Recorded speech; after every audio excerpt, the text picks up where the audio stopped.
udkhilal jannata faqad faz. Barang siapa yang dijauhkan dari api neraka, dimasukkan ke sorga, maka dialah orang yang sukses. Antum ingat tuh ayat itu, bahwasanya menurut Al-Quran orang yang sukses, orang yang menang, orang yang berhasil adalah orang yang dimasukkan oleh Allah ke dalam sorga, dijauhkan dari api neraka. Ukuran dunia bukan ukuran sukses. Orang dapat titel, dapat kedudukan, dapat jabatan, punya rumah yang besar, punya mobil yang banyak, punya perusahaan yang banyak, itu bukan sukses. Sukses yang hakiki, sukses yang abadi menurut Allah dalam Al-Quran, kalau orang dijauhkan dari api neraka, dimasukkan ke sorga, baru dia dikatakan orang apa? Sukses. Yang pertama kali sukses para anbiya wa rasul. Semua nabi-nabi, semua rasul-rasul adalah orang yang sukses. Jadi orang kita kan ukurannya apa? Dunia. Punya harta banyak, punya kedudukan, punya jabatan, jadi menteri, jadi wali kota, sukses. Bukan. Itu fitnah yang besar buat dia. Fitnah apa masuknya tadi? Fitnah apa? Syahwat. Fitnah syahwat. Dan banyak orang tertipu dengan dunia. Makanya yang keempat terakhir di ayat itu Allah sebutkan, wa mal hayatud dunya illa mata'ul gurur. Dan tidaklah kehidupan dunia melainkan kehidupan yang menipu. Ini Allah yang mengatakan kehidupan dunia menipu, mata'ul gurur. Jangan dikejar dunia. Yang dikejar akhirat. Tujuan hidup seorang mukmin apa? Judul materi ini apa? Sorga. Tujuan hidup seorang mukmin sorga, bukan dunia. Makanya dia berusaha siang dan malam melaksanakan syariat Islam ini agar dia masuk sorga, bukan dunia. Dunia nggak ada arti apa-apa. Dunia ini kata Nabi Muhammad SAW lebih jelek daripada bangkai kambing. Dunia nggak ada harganya, meskipun hanya seberat sayap nyamuk.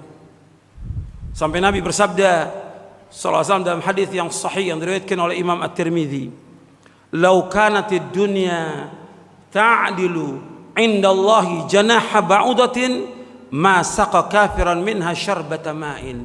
Kalau seandainya dunia ini berharga meskipun hanya seberat sayap nyamuk, maka Allah nggak akan berikan minum meskipun hanya seteguk kepada orang kafir. Kalau dunia ini ada harganya seberat sayap nyamuk, orang kafir nggak dikasih minum. Karena tidak ada harganya, maka dikasih semuanya sama Allah kepada orang kafir. Karena nggak ada harganya. Dikasih kekayaan, dikasih harta, segala macam sudah. Tapi semua itu supaya mereka tambah dosa untuk orang kafir. Semua itu akan membawa mereka kemana? Ke neraka. Makanya Nabi SAW ditawarkan oleh malaikat dunia, Nabi nggak mau. Ada seorang malaikat turun, kata malaikat Jibril kepada Nabi Muhammad SAW, malaikat ini sejak Allah ciptakan belum pernah turun ke dunia.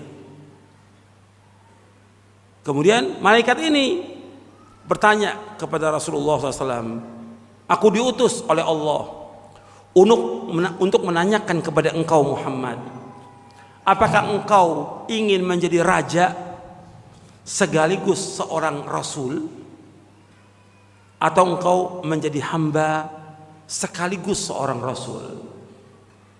Apa kata malaikat Jibril? Tawadhu ya Rasulullah. Tawadhu ya Rasulullah, kata malaikat Jibril. Nabi SAW menjawab, bal abdan rasulah. Aku ingin menjadi seorang hamba dan juga seorang rasul.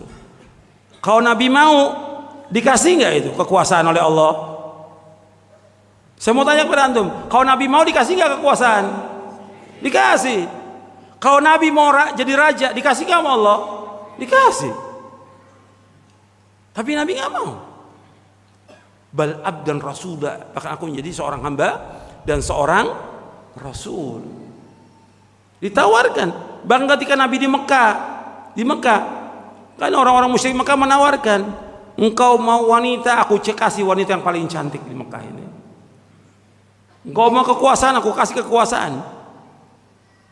Engkau mau harta, aku kasih. Enggak mau semuanya Nabi. Tidak. Tetap Nabi mau berdakwah, dakwah tauhid, menegakkan tauhid kepada umat agar umat paham tentang agamanya, beribadah hanya kepada Allah, menjauhkan segala macam bentuk kesyirikan. Sebagaimana para anbiya wa rasul mendakwakan dakwah tentang tauhid agar umat ini beribadah hanya kepada Allah dan tidak berbuat syirik kepada Allah. Itulah jalan dia yang akan membawa dia ke surga. Makanya harus kita paham, kalau Nabi mau dikasih. Bahkan sempat terjadi dalam hadis yang sahih diriwayatkan oleh Imam Bukhari dalam sahihnya, ketika Nabi bangun tidur terlihat itu bekas-bekas tikar. Kemudian Umar radhiyallahu anhu menangis. Ya Rasulullah, engkau seorang rasul, seorang nabi, pemimpin dunia dan akhirat. Sedangkan orang-orang Persia, Romawi dengan kerajaan yang luar biasa, engkau seperti ini. Nangis Umar. Apa kata Nabi SAW? Ama tardo an takuna lahumud dunya walanal akhirah? Kata Nabi, apakah engkau tidak redho dunia buat mereka orang-orang kafir, akhirat buat kita? Kalau orang yang beriman milih yang mana? Kalau orang yang akalnya waras milih yang mana? Akalnya waras milih yang mana? Milih akhirat. Dunia orang hidup berapa tahun? 60-70 tahun. Akhirat jutaan tahun dan tanpa tidak terhingga. Orang yang beriman kepada Allah dan hari akhir, orang yang akalnya waras, dia akan pilih apa? Akhirat, bukan dunia. Akhirat yang dia pilih, bukan dunia. Kalau orang yang tidak waras dan tidak beriman, yang dipilih oleh dia apa? Dunia. Mata'ul gurur kata Allah tadi. Kehidupan menipu. Orang yang beriman yang dipilih apa? Akhirat tujuannya. Akhirat. Tujuan hidup seorang mukmin akhirat. Maka dalam riwayat yang lain juga Nabi bersabda, tilka ummatun ujjilat thayyibatun fil hayatid dunya. Mereka orang-orang kafir adalah orang-orang yang disegerakan oleh Allah. Kebaikan dunia, di akhirat enggak dapat apa-apa. Maka Allah sebutkan dalam beberapa ayat Al-Qur'an, orang-orang kafir mereka berbuat kebaikan. Bukan orang kafir itu enggak pernah berbuat kebaikan. Ada orang yang nolong gempa, jadi gempa dia nolong, kasih makan. Ada nggak yang kasih makan? Bawa sepesawat ngasih makan orang kafir. Nolong orang yang kena tsunami, nolong fakir miskin, bikin panti asuhan, ngasih sumbangan ke pondok pesantren. Ada nggak orang kafir begitu? Ada. Tapi nggak dapat apa-apa dia. Di dunia dibalas oleh Allah, tapi di akhirat tidak. Allah berfirman, wa qadimna ila ma 'amilu min 'amalin faj'alnahu haba'an manthura. Kami hadapkan seluruh amalan mereka, kami jadikan seperti debu-debu yang berterbangan. Enggak ada nilainya. Karena orang kafir dengan nas Al-Qur'an, tempatnya mereka di mana? Orang kafir yang dia mati dalam kekafiran, menurut nas Al-Qur'an tempatnya di mana? Neraka. Jelas. Allah berfirman dalam surah Al-Bayyinah, innal ladzina kafaru min ahlil kitabi wal musyrikina fi nari jahannam khalidina fiha ulaika hum syarrul bariyah. Sesungguhnya orang-orang kafir dari ahlul kitab dan kaum musyrikin, tempat tinggal mereka di neraka jahanam. Mereka kekal di dalamnya selama-lamanya, dan mereka, kata Allah, sejelek-jelek makhluk di muka bumi ini.